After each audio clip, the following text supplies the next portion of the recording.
So you're hearing a fair amount of agreement from the Finance Committee here. First of all, I think there's agreement that we recognize that America's been very generous in opening up our markets. Our trading partners have taken advantage of us. We don't have fair trade.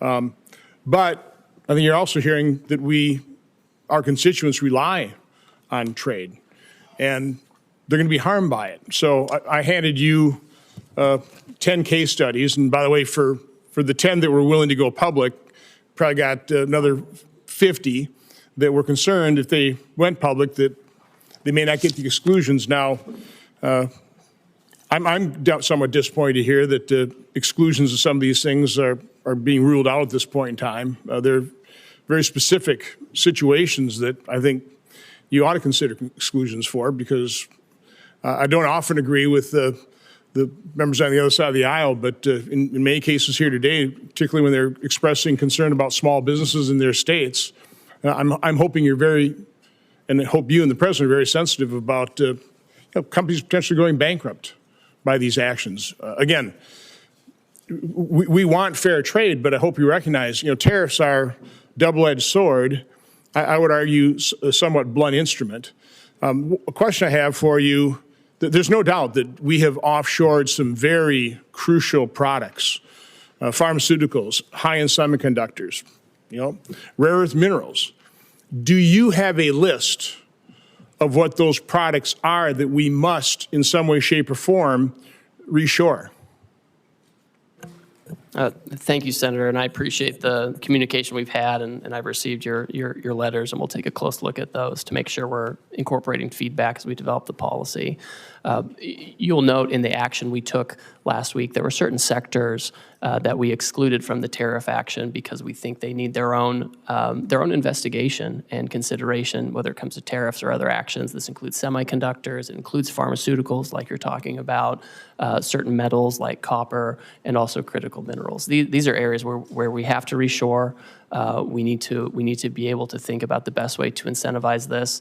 There are things we can do as the executive branch, and there are things that Congress can do, and especially with the tax bill coming up, I think these are the kinds of things where we need to create the right incentives. So you're not using tariffs with pharmaceuticals and semiconductors or rare earth minerals? So right now they're not subject to a tariff. Because you want them brought in here because they're crucial. There are other products that are also crucial that you are applying tariffs to.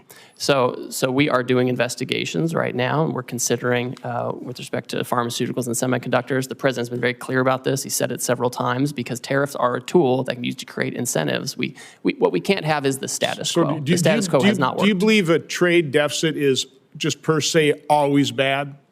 I think the situation, what we have, Senator, is a large and persistent trade deficit. In normal economic structures and normal markets, you would have a deficit one year or a surplus one year. But what we have is a structural, persistent, and growing deficit. And as a result, offshore some crucial products. That's a big part of it. Yes, but do you want to onshore, for example, very high labor content products when, by the way, we're pretty low unemployment rate. I mean, when I went to college, 5% was full employment. We're at 4.2. I've been in manufacturing since late 70s. You couldn't hire enough people in manufacturing back then. Situations even got worse. So I would argue that I'm far more concerned about our budget deficit of $2 trillion. And I realize the trade deficit, we have problems with that. But I think our bigger problem is we don't have enough workers. So are you factoring that into your calculation in terms of what you're actually trying to accomplish here? I mean, all for bringing back these crucial products so that we don't have national security issues with the things that we can't manufacture. But again, I don't want to bring back high labor content. Now I want to diversify our supply chain. It's bad to have that all in China, as we saw certainly with PPE, but a diversified supply chain around the world, because I think trade is a win-win situation. It should be. What are your comments on that? So I think when it comes to workers, so first of all, we have about 2 million discouraged workers, right? And these are folks who should come off the sidelines for sure. I think the factories that are being built and will be built in the United States will leverage both automation and workers, right? I don't think we're going to have lots of, it's not the kind of labor that's done in some of these other countries. I think our folks are innovative, and the newest factories use a lot of automation, but also workers and people who make the products that that the industrial robots that contribute to that automation. But I mean, I think we need to be in a situation where we have production here, right? We need to think not just in terms of quarterly earnings, but in the next century, and how do we set up the American economy now? How do we deal with the emergency now to make sure we can produce far into the future?